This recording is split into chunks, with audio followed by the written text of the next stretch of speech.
Talk about a game that knows what it is. There might not be another game on this list that executed flawlessly on what it meant to do while not putting any time into content that wasn't strictly necessary. I will gladly insert Punch-Out for the Wii into any conversation about the best designed games ever made. It's able to be so well designed because it had that beefy, mid-sized Nintendo budget, a proven team of experts behind it, and most importantly of all, they kept the game in scope.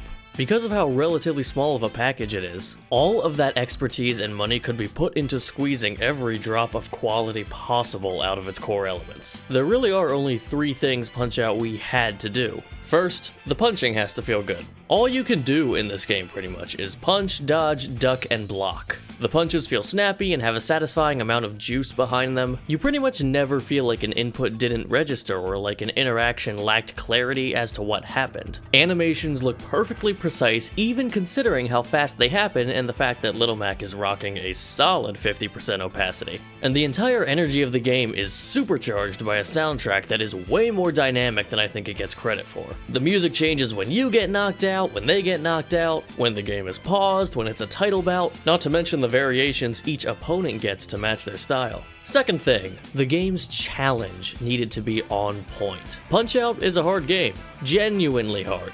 It needs to be, otherwise the game would be like 2 hours long. The key is in where the difficulty comes from. Ensuring that with enough patience and studying of opponent habits, every punch can be dodged and moments for big damage can be found is crucial. The player needs to feel encouraged to experiment too, so that they don't feel as if they're following a flowchart. And the game achieves this with so many secrets to score extra hits on opponents, find stars, or straight up knock someone out. It needs to do this while making each fight unique and having respawns be quick so that the player can get back into the action immediately after a crushing defeat, which it does. But as for making each fight unique, that's the third thing this game needed to get right. And even though it's definitely the least important of the 3 qualities I'm talking about, it also might be the most important of the 3 qualities I'm talking about. Punch-Out characters have louder, more endearing personalities than maybe any other game. The script said out of any Nintendo game, but shoot, I'll broaden it. I don't know what game would beat it. These personalities homogeneously infuse themselves into the fight to craft that uniqueness. What I'm talking about is the horrifying ferocity of Aaron Ryan that makes you scared to go for that crucial counterpunch. The way Don Flamenco is the most arrogant, vain narcissist ever, meaning you absolutely want to punch him when he taunts you, even though you know he's just gonna block it and throw his own punch back. Of course, Bald Bull gets this huge, threatening bull charge move that makes him a perfect late game foe. Of course they made the French guy a weakling.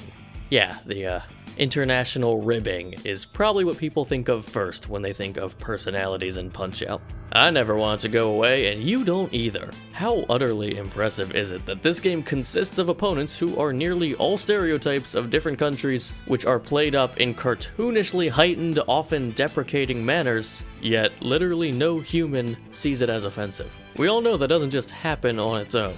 I don't know if this is a legit earned compliment, but I'm gonna say it anyway. Do you know how good the writing in this game must be for every character to speak a different language and not have subtitles, and I still know their dialogue is great? With just those 3 elements locked in, Punch-Out for the Wii has every ingredient it needed, with nothing superfluous holding it down. More than any segment I've done so far, this one feels the most to me like I'm just reviewing the game. I'm pretty much just recounting all of the good design decisions it made and executed on. It's not really the tone I want to go for on this show, but if any game on this countdown deserved that treatment, it might just be Punch-Out.